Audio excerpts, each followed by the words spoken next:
আসসালামু আলাইকুম দর্শক বিন্দু, দেখুন আজকে কি কি রান্না হবে। এই যে এগুলো হচ্ছে লাউয়ের খোসা ভাজি করব। আর এগুলো হচ্ছে লাউ এই যে কাতলা মাছ দিয়ে রান্না করব।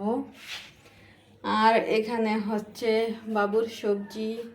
বাবুর সবজি দিয়ে খিচুড়ি রান্না করব। আর এখানে পেঁয়াজ মরিচ টমেটো কেটে নিয়েছি। আর এখানে হচ্ছে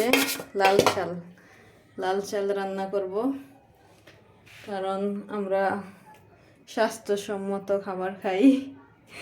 মানে লাল লাল চালের আটা, মানে লাল আটার লাল চাল খাই, লাল চালের ভাত এবং লাল আটার রুটি। এই হচ্ছে আমার আজকের ভিডিও। আজকে কী কী রান্না হবে আপনাদেরকে দেখে দিলাম, অবশ্যই কমেন্ট করে জানাবেন।